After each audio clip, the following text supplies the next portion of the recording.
Welcome to Peaceout Witches, the podcast that helps you live in peace, not in pieces. I'm Stacey here with Jamie, and we're here to guide you on a journey of healing, empowerment, and magic. Today, we're talking about awakening your divine feminine energy, the essence of creation, intuition, and unconditional love. So, welcome. We're so excited you're here today.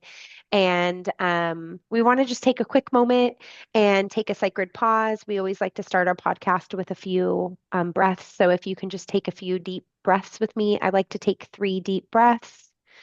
And while you're doing that, if you can just close your eyes. So in through the nose, as deep as you can go, and out through the mouth. In through the nose, as deep as you can go, and out. And as you take this last breath, I'd just like you to imagine a glowing light within your heart, just expanding within your body. The divine feminine is an energy that is infinite and ever present, and it begins with our heart, in our heart space. So, Jamie, I'll start with a few words that kind of come from Divine Feminine, and you can tell me what they kind of bring to you for that. Okay, that sounds fun. So, first keyword is creativity. Mm. Channeling angelic divine wisdom. That's what comes up Mm, when I think of creativity because at some point, I think it was Rumi, but when I was reading and learning and deep into my angelic studies, I learned that anytime we're in our creative mode, the angels are with us, whether it's in written word or spoken or magic or um, music, art, whatever it is. yeah, I love that. Okay, next word, intuition. Third eye, just boom, wide open. And sacral for women, I feel like we tend to ignore that area. We think that our psychic abilities on our intuition may come from like some mystical place above us, but it's really in us and in our womb space and in our sacral chakra. Hmm. And that gut response phrase, like that, I have that gut response, like, no, my gut says no. That's our intuitive nature in the divine feminine aspect. And I think men have access to that too, because we're divine, feminine, and masculine. So I think that can go both to men and women. But that's what came up. Okay, I love it. Yeah. Nurturing. Oh, mother, that mother nature, that mother archetype, that the planetary nature of Gaia, how she keeps her children going and living, and that we may be fragile, but she offers us sustenance and everything we need, and how God does that too. And how when you go into like your spiritual journey, you realize that everything needful, spiritual and physical, is always granted to you, and that's that nurturing piece. Mm. I think Definitely. nurturing can be one of the easiest ones to access in Divine Feminine because I think that nurturing can come natural to a lot of people, just Hmm. women and men, Divine Feminine, Divine Masculine. But I think often we associate it with the feminine. And so it's easy to access when we're talking about words that access and flow with the Divine Feminine. So that brings us to our next word, that's flow. Oh my gosh. Periods, blood, Yeah. right? Yeah, all that is feminine that makes Uh-huh. us womb or makes us woman. The fact that we don't have hormones that are on a daily basis like men do. We have hormones that are on a monthly basis. And so I think it's important to consider and understand that flow is a big part of the divine feminine. It's a big part of what um, pushes us and makes us who we are and makes us so much different than the divine masculine. Definitely. And I feel like a word that kind of goes with flow in this understanding of it, or how we're defining it, is also like cycles. Hmm. Just the cycles of our body, the cycles of how our cycles sync up to nature, and how our cycles sync up to more astrological beings like the moon and even beyond. So definitely flow is about being in sync with those cycles and knowing them and have an understanding of them. And that doesn't mean you have to go study all these things. It just means that you have that innate intuitive wisdom in your divine feminine body. So find that piece, find that little wisdom or that nugget of wisdom and roll with it and flow with it. And if you could give a basic definition of divine feminine, what would it be to you? Definitely the cyclical nature of the divine feminine. It is the tapping into the part of us, and this goes for men too. So I'm defining this for both men and women, that allows us to flow divine inspir inspiration and creativity and actually manifest it here on earth. So that's how I see the divine feminine. It's we receive the seed or the idea from heaven or from God or from the universe, and it comes through into our psychic being and into our being, and it's nurtured in our sacral space, the womb space, or for men, maybe it's in their solar plexus, and then it is birthed into through our root chakra onto planet Earth. And that is the divine feminine cyclical flow. And then it goes back, and you keep doing that over and Mm, over and over. What yeah. about you? I would say divine feminine, if I could give it like a definition for me, it really is the ability to create. And not that we don't have the ability to create in the divine masculine, but the divine feminine in the way that it multiplies everything that it is given. And I really love the aspect of the divine feminine that can be a little wild and a little crazy Yeah. sometimes, partly because of that cycle, partly because of that flow and that intuition and the ability to say, I hear this, I need to go now, or I'm being like to be so in the flow that you're willing to step in faith in many things. Mhm. And that closeness to nature that the divine feminine has, that need to really be in more the simpleness of life and be in that sense of nature and creation and being able to feel really whole and peaceful in that space, versus when we are pushed into a space of more of the divine masculine that is this place of do, produce. I think that the natural connection cycle aspect of us can feel really pulled to that because um, we really aren't the doers. And we want to create whatever we're bringing down from the divine. And that is that masculine piece that we'll go over later in another episode. But yes, they are here to take those creative energies that we've just given birth to, those ideas, and actually go and manipulate matter and make them a reality. Right. Yeah, Hmm. I like the ability to just be able to, I guess, like pull things out of nothing and create them, that the divine feminine has so much faith in it and ability to multiply the things that we are working with and focusing on and spending time on. Hmm. So historical cultural significance across traditions. So I think that, when we're talking about the divine feminine and the way that the divine feminine is represented in our current existence in this world, it's important to talk a little bit about the uh, historical and cultural significance um, of what the divine feminine is versus like what maybe the feminine movement is or this aspect of like femininity, because I think that those are different. So, when we're talking about the cultural and historical significance of the divine feminine, we're really calling in that goddess archetype. Hmm. And so, why is the goddess archetype such an important archetype in the divine feminine? It's definitely if you look back to the goddesses. So we're talking Isis or Mary Magdalene, Kali, Aphrodite. There are aspects of the divine feminine, each one of them. So maybe Kali is the warrior aspect, the one that can just absolutely shift paradigms for many people. and many humans on earth, or even the earth itself. And Mary Magdalene being the wisdom keeper and the ancient mystery holder and the healer, the healing mother archetype. And Isis being a ruler, being that empress or that high priestess, um, ruling energy.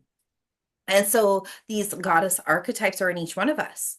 Each one of us carries a seed of each one of these archetypes. And historically, we've had to suppress that.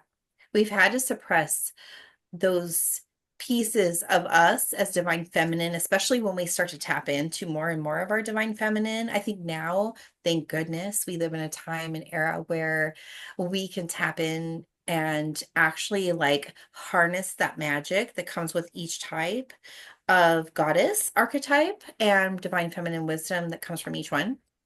However, in historically, that was suppressed. I mean, we have the examples of witches being burned at the stake, or women rulers having to still rule based on what the masculine energy is telling them to do, even though they are the face of Yeah, the the country. queen mother instead of Right. the mother. So the Yes. 6-year-old prince is the prince and Yes. he's the king, but the mother Absolutely. is the queen mother because she's not good enough to lead as the queen. Hmm.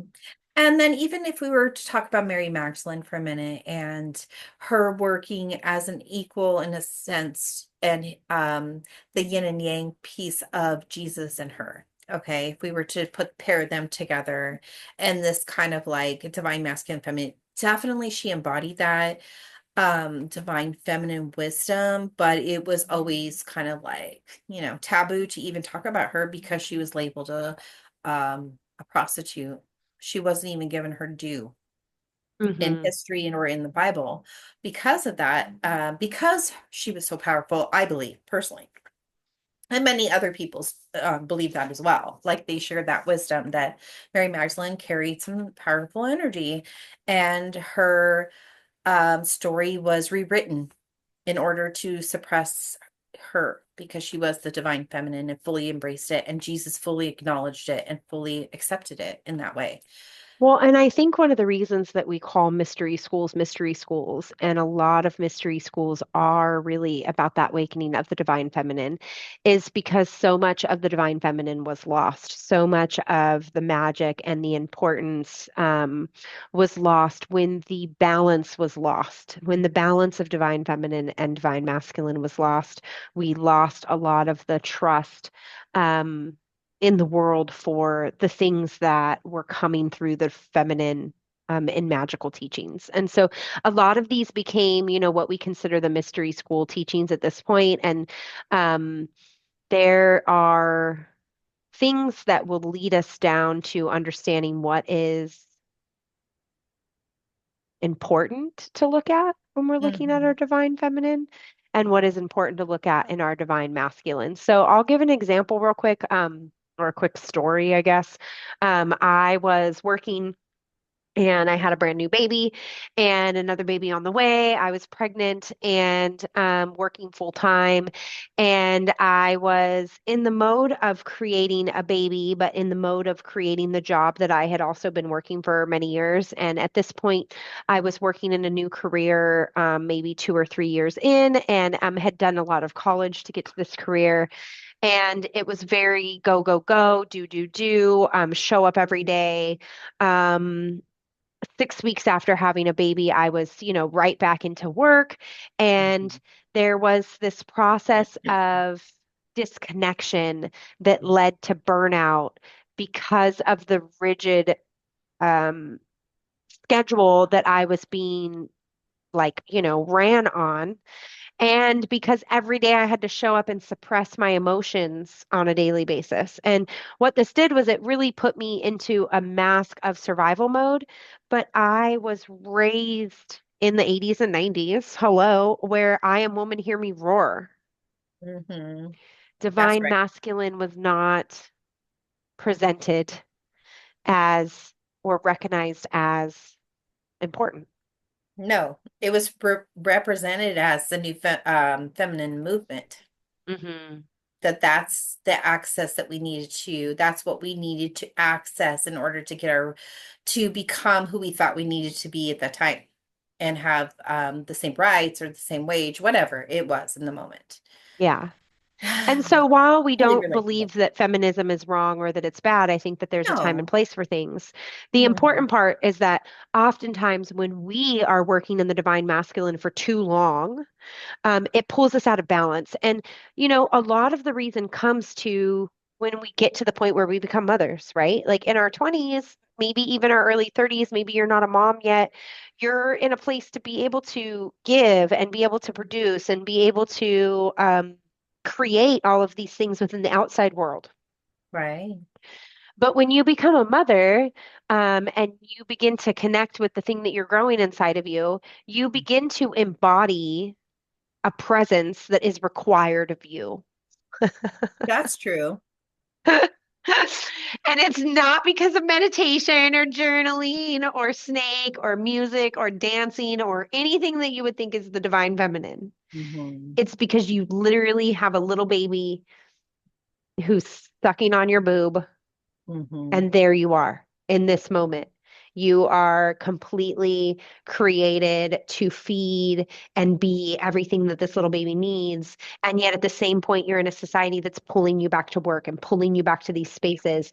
And then we start to have this shame guilt cycle about it because really we want to be in a space of divine feminine. We want to be in a space where we are able to not suppress our emotions, where we're able to feel connected to our child so that we can nurture them, where we're able to not feel burned out so that we have the receptivity that we need in order to give our child everything that they need.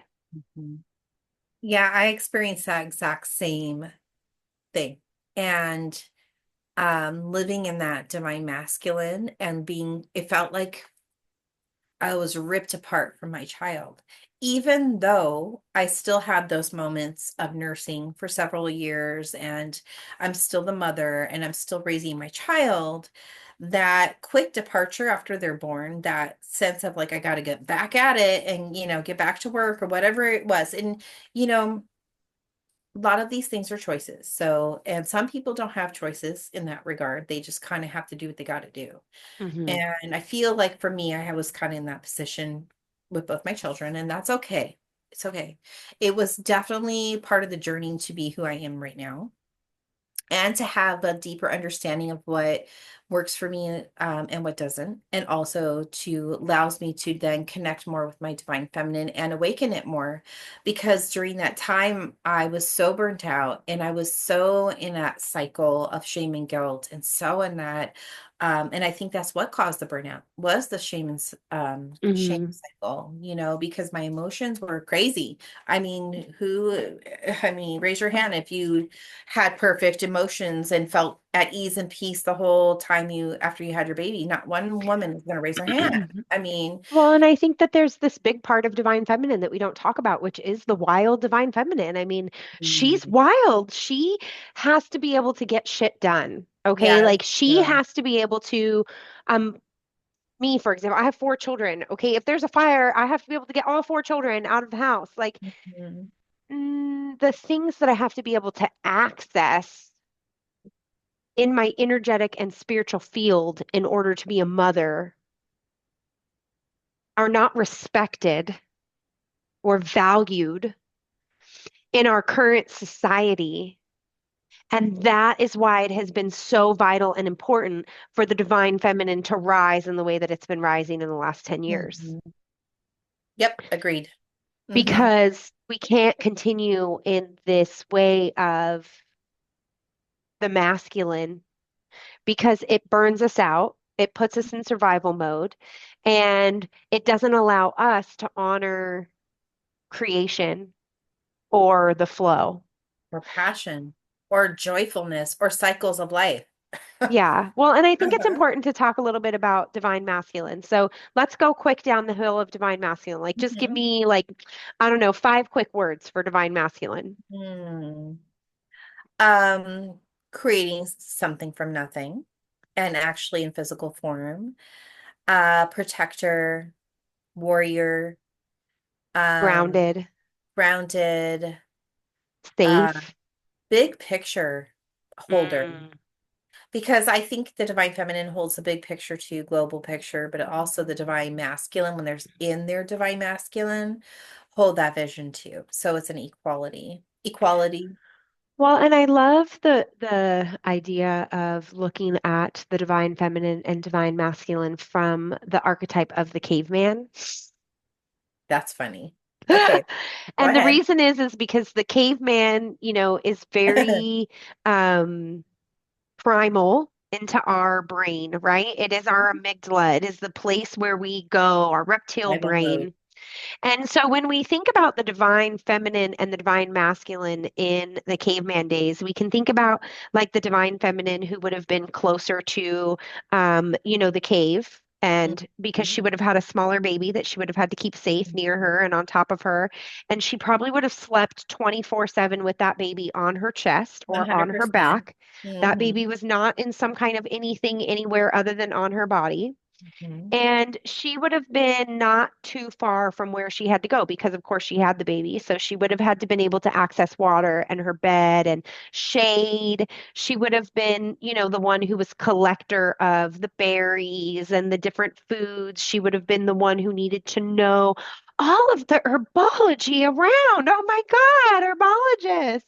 Hmm. Okay. She would have needed to know medicine and how to keep her baby safe.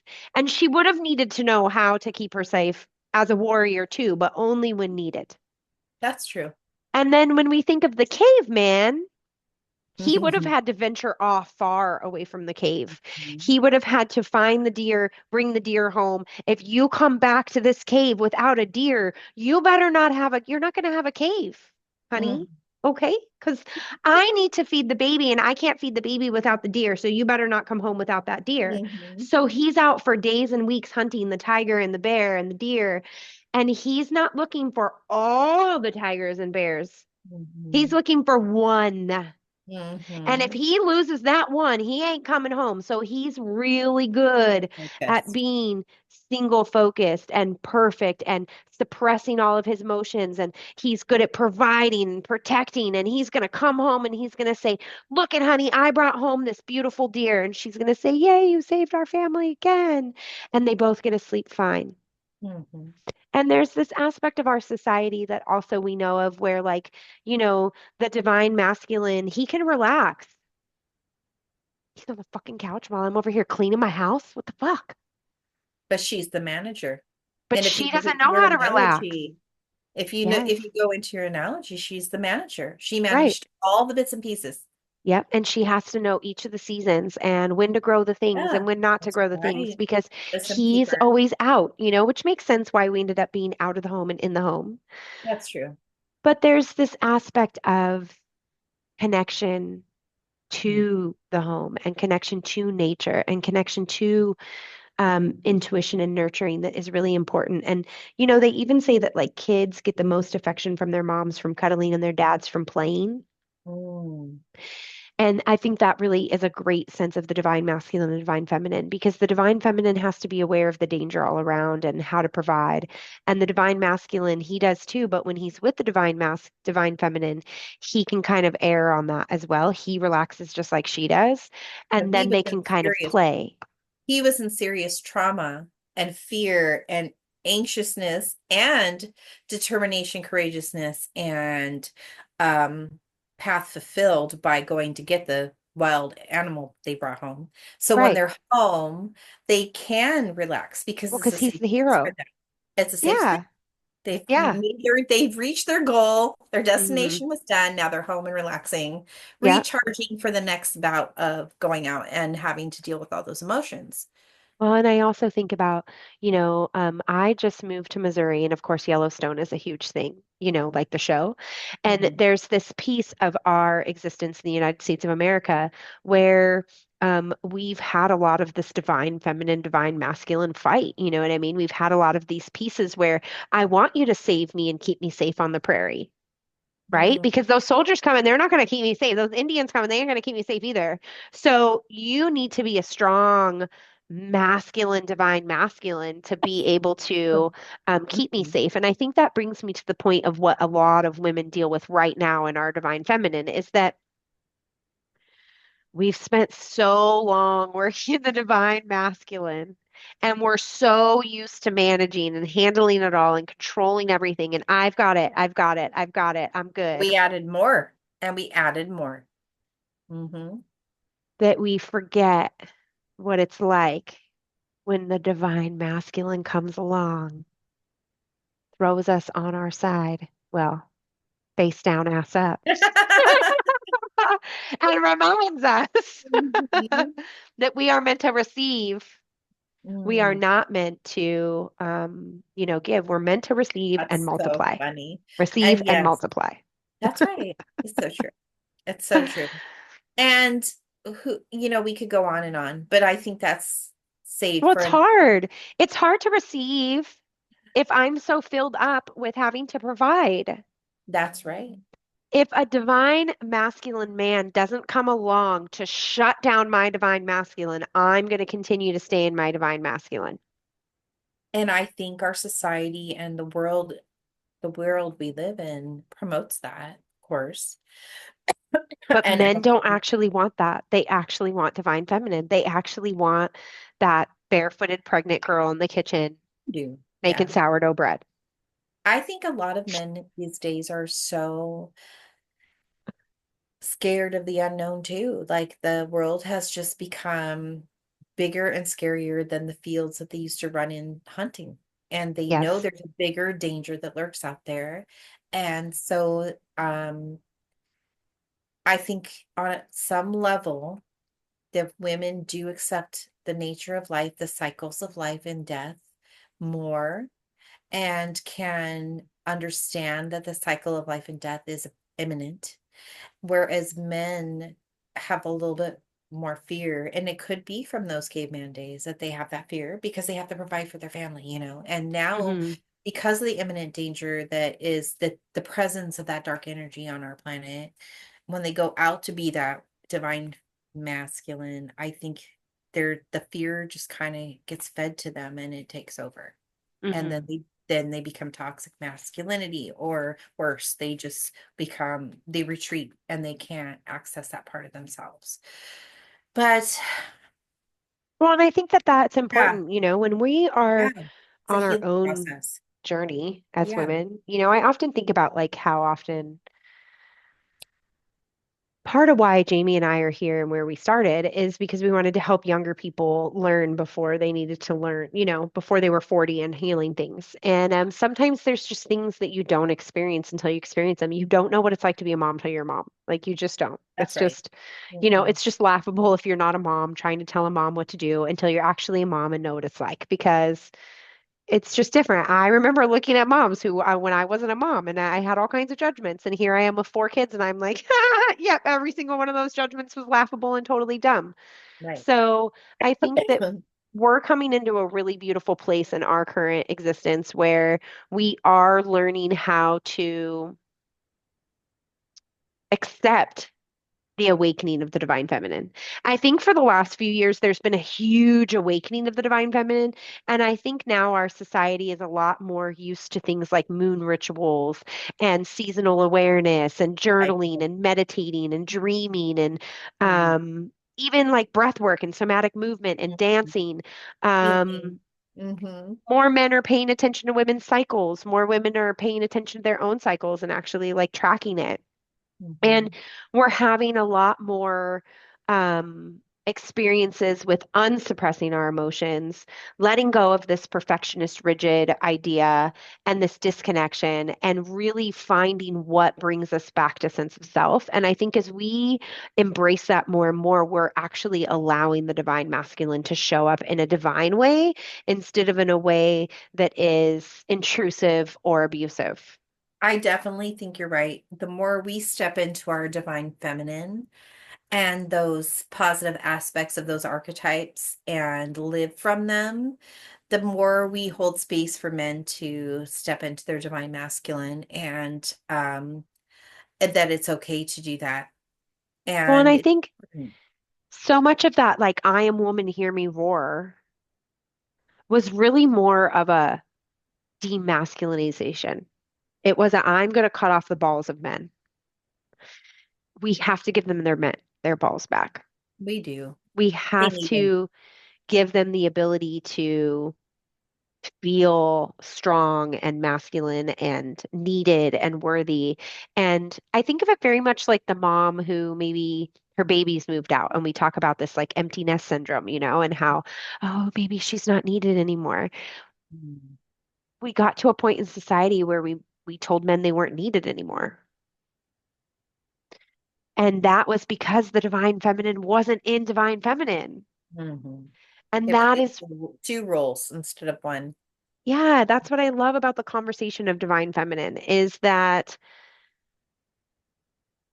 when we are in balance of each other and we're complementing each other and we're working together and we're pulling in these things that we know are strengths for the feminine and strengths for the masculine, and we are creating in that way, then we're able to embrace transformation and really embrace this next part of what the new earth is going to be.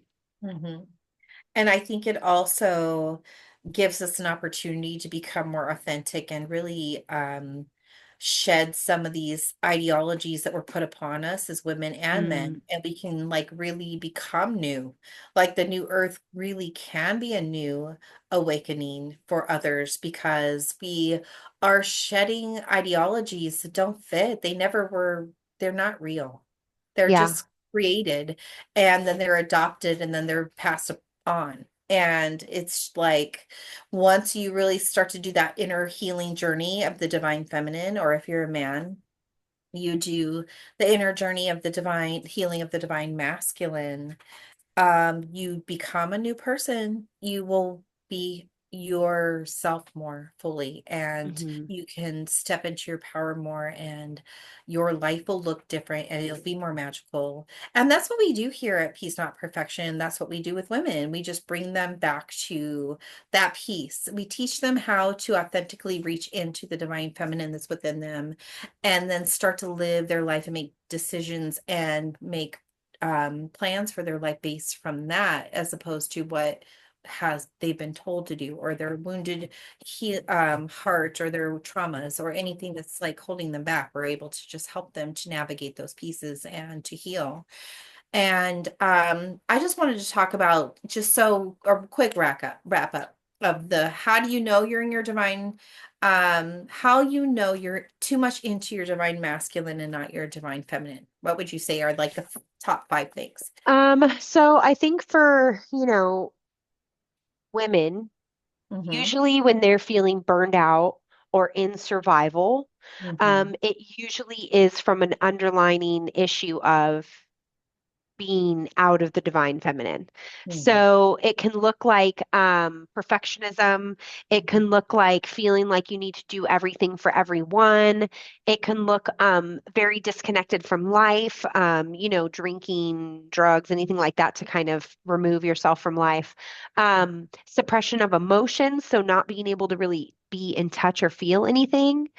I Mm-hmm. think it's also very common, and I don't think we talk about it enough, for women when they're nursing to be in this very suppressed emotion, disconnected state, Great. because you're getting so many happy hormones from nursing milky, milky, Mm-hmm. that it can often make you feel that way too. And so, I think often the opposite of divine masculine, I'm sorry, divine feminine can also look like rage, Mm-hmm. anger, suppression of any emotions, people pleasing, Mm-hmm. um, this aspect of anything that is not in the flow. One of the biggest examples that I think is one of the most important things that a woman can do to bring herself back into the divine feminine is honoring her own rhythm.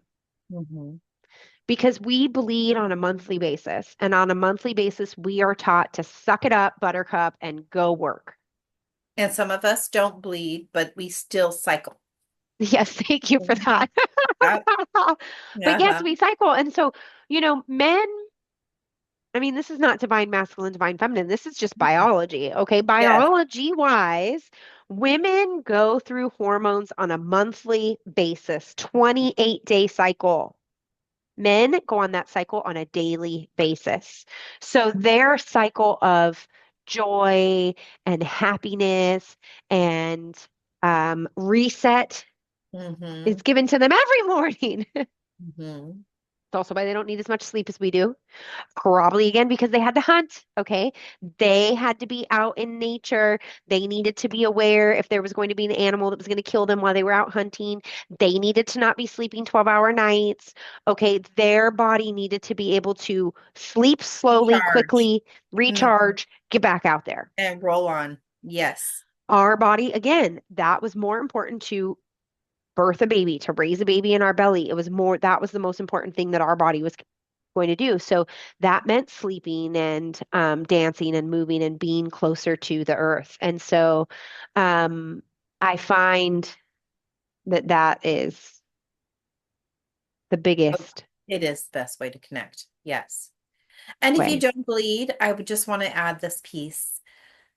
Track your energy level cycles, your mood cycles in a period tracker. Like the period trackers these days are awesome.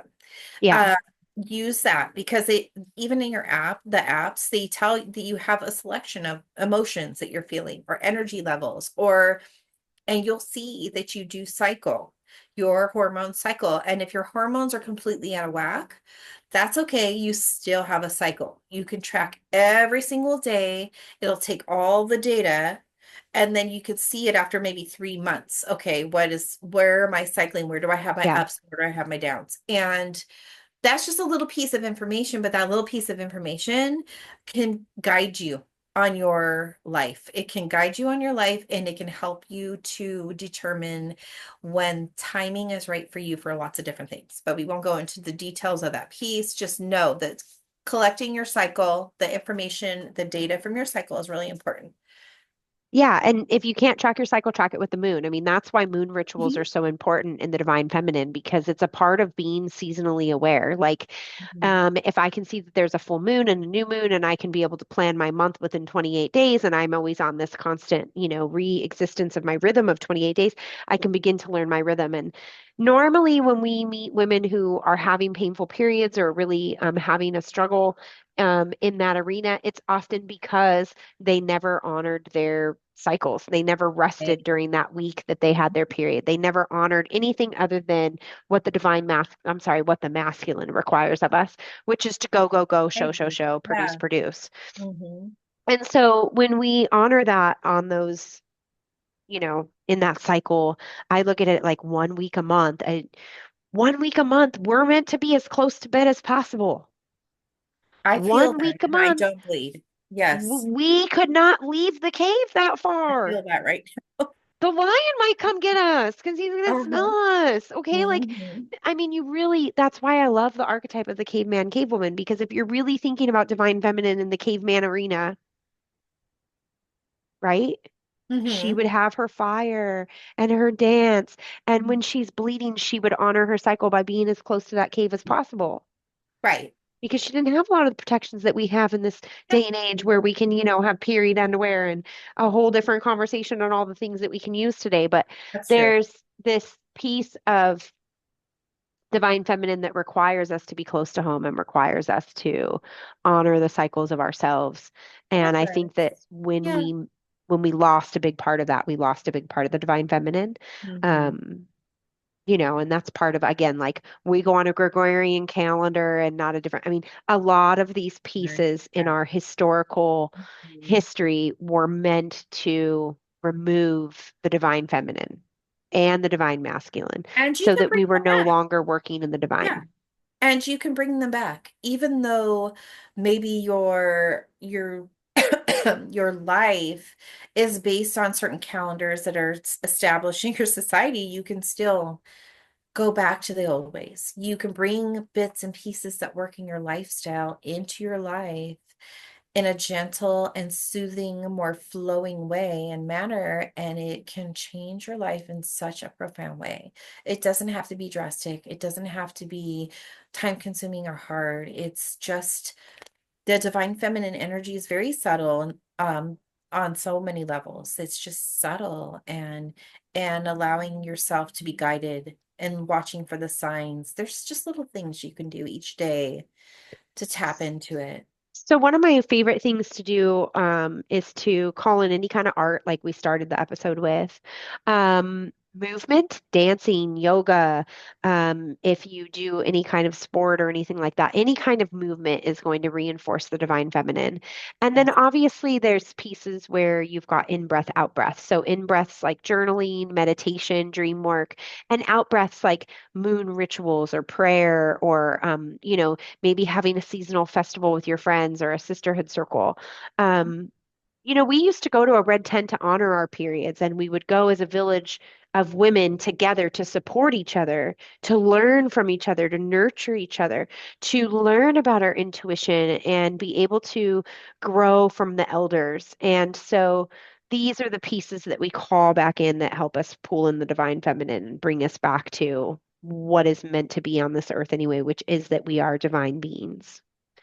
And we'll share today a little practice or ritual. We love to share practices and rituals with you. So, one of our favorite rituals for embodying your inner goddess and calling in the divine feminine, it's to just work with a mirror and a candle, and you just light the candle and you gaze yourself into the mirror and you just speak affirmations. And you can speak big affirmations like, I'm a vessel of love, creativity, and wisdom, and I honor the goddess within me.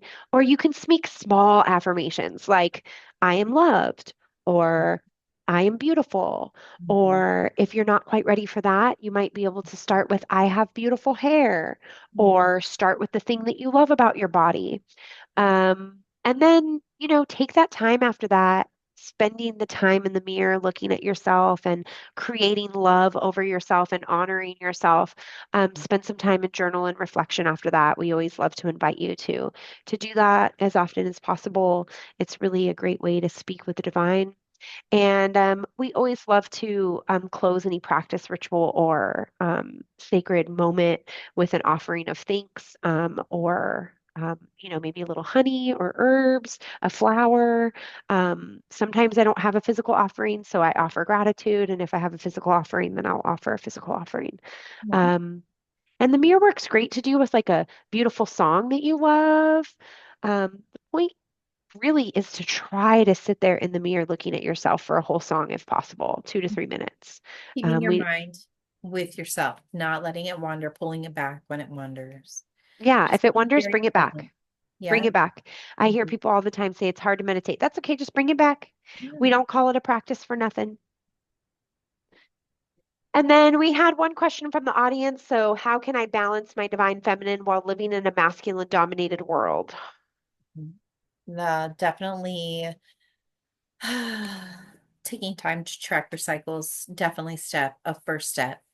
Yeah.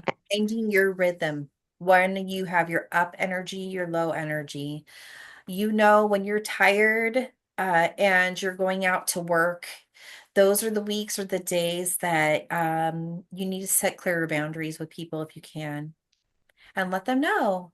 I'm just really tired today. I'm feeling like I just need to go inward a little bit right now. I'm just don't have the energy for certain things, especially if Hmm. you're feeling like you um have to help people a lot or you're in service in that way. It's okay to be quiet. It's okay to have less words. It's okay to not smile as much if you don't feel up to smiling. And then that's just one bigger way to do it. And then I have one little small way, and then Stacey, you chime in. But draw a bath for yourself or a shower and Hmm. then add herbs that calm you, that bring you peace. I like eucalyptus, I like lavender, rose oil. I like to make my baths when I actually take a bath because I don't do it very often. I actually have intention and I just pour my intentions into it that I'm going to connect with the femininity inside of me and I may bring some rose petals or just something special to it. Hmm. And if you have none of those things, it could just be bring some herbs into your shower and have them in a little pouch or even in a little jar and fill it with hot water and let the essence of it just kind of fill your shower. But it's just simple. It's just so simple to connect Yeah. that. One of the first things I did, I was still living in a masculine dominated world and trying to call in my divine feminine as I had my third and fourth baby. So the story I told was about my second child. So we would talk 5 or 6 more years on this journey of working in the dominated male field while also calling in the divine feminine. And one of the things that helped me the most, I call goddess time. And it was Good. my time once a week. Mhm. When I had young babies, it was for 1 hour, 1 hour minimum. Mhm. And as my babies got older, then that became, maybe a day out or a weekend out. But that goddess time was for me to remember what it was like to be a woman, not a mom, not a wife, not a sister, not anything other than just a woman. For me, that included a lot of baths. But for me, it also included time to read, time to go to yoga, calling in some of the things that I had before I was a mother that made me feel like a woman that I Mhm. had kind of let go, on the progress of being a mom and working. And that didn't always look like going to yoga class, but maybe it looked like waking up 30 minutes early or staying up 30 minutes late and doing a little yoga. But I intentionally spent that goddess time on me and myself. Mhm. And if I couldn't do it weekly, I at least did it monthly. Mhm. And as my children got older, we planned it into we had sacred relationship time, sacred me time. And so goddess time was mine, and that does not end in sacred relationship time. And then there's sacred relationship time. And so I made sure to keep the two separate so that I wasn't also having to be on for my sacred goddess time. And sometimes I would go out of the house because that was really important. When I had young children, I just needed to be away. And sometimes I worked so hard that I couldn't do it outside of the house. And so I might meet a friend at the park and maybe have just the baby with me or something like that because I was still nursing. But I really just tried to carve out these small moments where I could feel like me and feel like a woman and not feel like I was required to do all the things and be all the things. Yeah, that's great. I love that. I wish I had done more in that when my kids were younger, but yes, that's so super important. And if you can do it, do it. Yeah, I mean, and obviously there's all the, more exuberant things like going on retreats and paths of priestesses, and we have Picnic lunar alchemy time. that meets for full moon and new moon. I mean, there's all kinds of beautiful things like that that you can also do to call in your divine feminine, especially, being in this masculine dominated world. So at Peace Not Perfection Academy, we specifically have our lunar alchemy program. That is our monthly membership of the divine feminine. And we there go over a recorded new moon or full moon and a live new moon or full moon session where we actually go into sacred circle with sisters and we spend time on the moon of that month with each other, sharing stories and sharing the energies of the month. And it's a really beautiful way to call in the divine feminine. And then for women who really want to go deeper on that or have a want to go on a soul journey transformation, or just to call in a divine business of their own, we have Paths of Priestess, our 13-month program. And that is our program that women can do for 13 months with 13 women. It is a closed container. And they receive 12 certifications in divine feminine healing training, where we train on things like somatic movement, somatic breath work, Reiki, divine feminine mysteries, and the archetypes of maiden, mother, crone, and wild witch. So it's a really fun journey and a great way to really call in the divine feminine in a solid way for 13 months with 13 women who are doing the same. It's just one of our most transformational programs. So if this episode spoke to your soul, please share it with your sisters. Help us grow this circle of empowered women.